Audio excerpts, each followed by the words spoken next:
Olá, meus queridos alunos, tudo bom com vocês?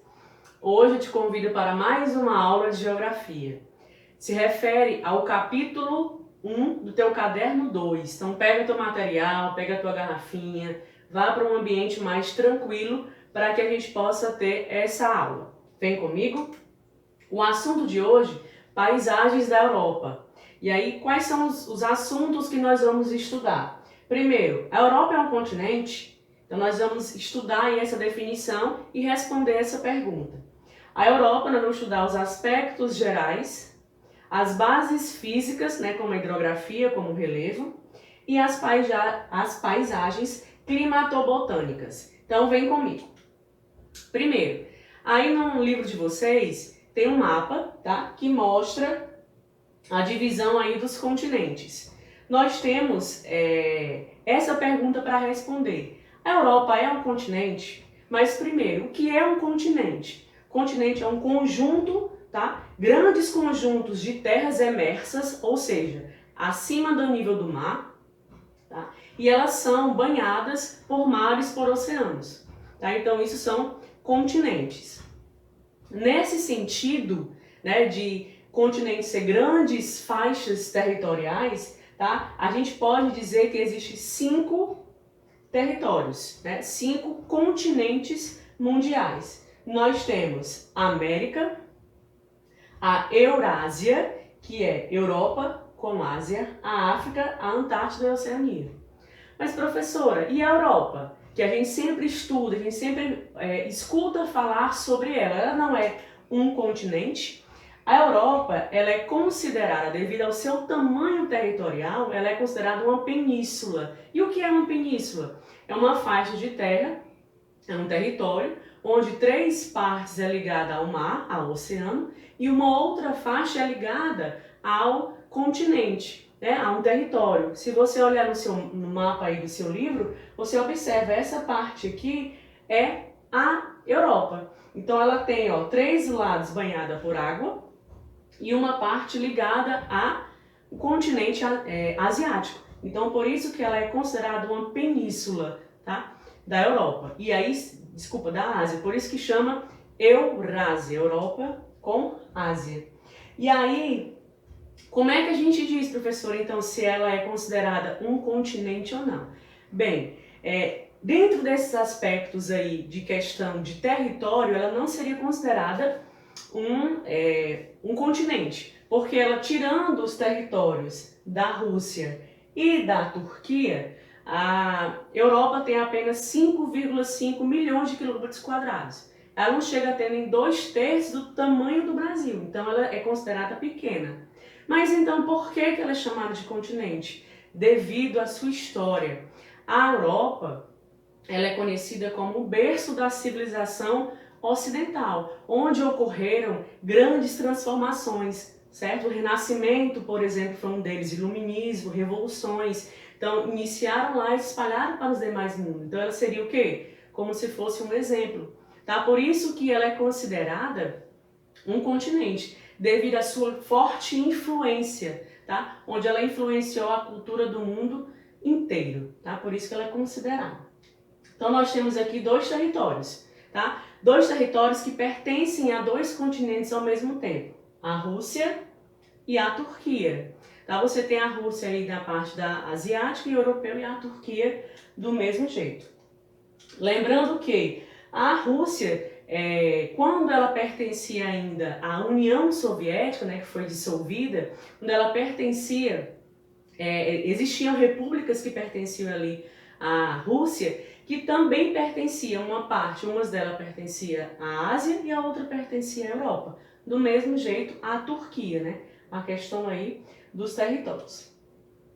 Então, como é que a gente vai saber, professor, onde termina a Europa e onde começa a Ásia, por exemplo?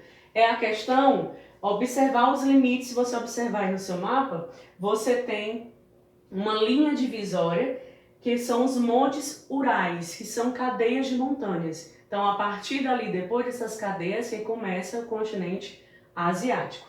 E também pelo rio Ural e o Mar Cáspio, por exemplo. Então, você percebe que são elementos naturais que vai distinguir, saber aí o limite entre um continente e outro, nesse caso, tá?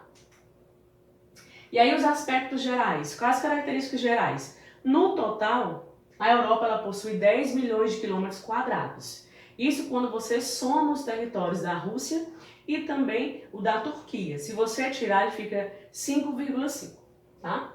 Localizado, vou botar um mapa aqui, ó. A Europa está localizada totalmente no hemisfério norte, ou seja, acima da linha do Equador. Ela sendo atravessada aqui, ó, no extremo norte, ela é atravessada pelo Círculo Polar Ártico. Então, essa parte aqui é extremamente gelada.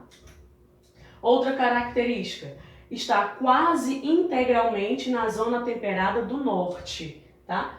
É quase na zona temperada, quase com a sua totalidade. Significa que ela possui as 4 estações do ano bem definidas.